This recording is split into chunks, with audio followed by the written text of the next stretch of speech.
साथियों, मैं doctor MP Singh आप सभी का स्वागत करता हूं और अपराध मुक्त भारत हम कैसे कर सकते हैं इस पर मैं आपको अपना विचार देना चाहता हूं। आज जब भी कोई महिला किसी प्रकार से पीड़ित होती है और जब वह चौकी थाने में जाती है तो उसकी सुनवाई नहीं होती है, या कोई भी पास पड़ोस का गरीब आदमी जिसका कोई सहारा नहीं है, जिसके पास धन नहीं है, जिसके पास कोई सिफारिश नहीं है, यदि वह भी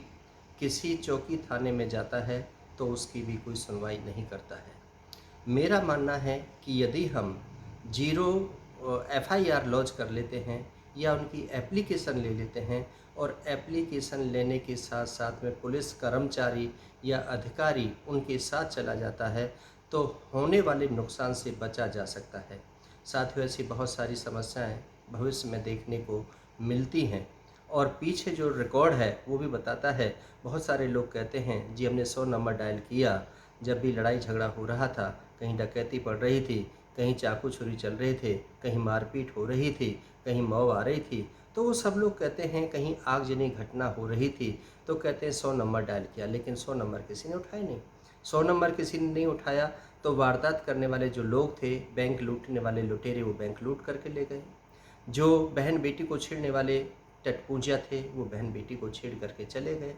जो गली मोहल्ले में उत्पात मचाने वाले लोग थे, दारू पीने वाले, बीड़ी सिगरेट तंबाकू का सेवन करके उपद्रव करने वाले जो लोग थे वो भी अपना काम करके चले गए। या बस में जेब काटने वाले लोग थे वो भी अपनी जेब काट करके चले गए, क्योंकि जब भी कहीं पर रास्ते बीच में बस रुकती है और वहाँ पर हम किसी पुलिस चौकी थाने में जाते हैं तो वो सभी कह देते हैं यह क्षेत्र हमारा नहीं है, यह एरिया हमारे यहाँ नहीं आता, यह उसका एरिया है, यह उसका एरिया है। बीच में जो शिकायतकर्ता होता है वह परेशान हो जाता है। ठीक इसी प्रकार से आपदा से ग्रसित जो होते हैं, कोई नाली में गिर जाता है, कोई नदी में गिर जाता है, कोई तालाब में गिर जाता है और वो कहीं निकलता है तो उस पर भी इसी प्रकार की राजनीति की जाती है कि यह हमारा क्षेत्र नहीं है। यदि कहीं पर जानलेवा हमला होता है या कहीं साजिश के तहत किसी रोड रेजेस केसेज होते हैं, किसी को ट्रक से कुचला जाता है, किसी को बस से कुचला जाता है, किसी के पीछे कुछ बदमाश सुपारी लेकर के चलते हैं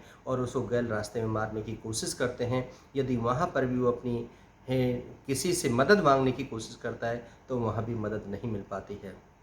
साथियों, मैं बड़ी चिंता के साथ आपसे कह रहा हूँ, यदि पुलिस अपना काम सही से करने लगे और थोड़ी थोड़ी बातों पर लोगों की मदद करने के लिए आगे आने लगे तो इन लोगों के हौसले बुलंद नहीं होंगे। ये सब जितने भी उग्रवादी लोग हैं, उत्पाती लोग हैं या गलत प्रवृत्ति के लोग हैं, ये सब बिलों में घुस जाएंगे या शहर छोड़ करके बाहर चले जाएंगे। जब इन पर कार्रवाई नहीं होगी और पुलिस के अधिकारी और कर्मचारी इनको अपने पास बिठा करके इनके साथ चाय पीएंगे, दारू पीएंगे और इनको अपना मुखबर बनाएंगे तो निश्चित तौर पर समाज में कभी भी इससे हम उभर करके नहीं आ सकते हैं। क्योंकि गलत प्रवृत्ति के जो लोग होते हैं ये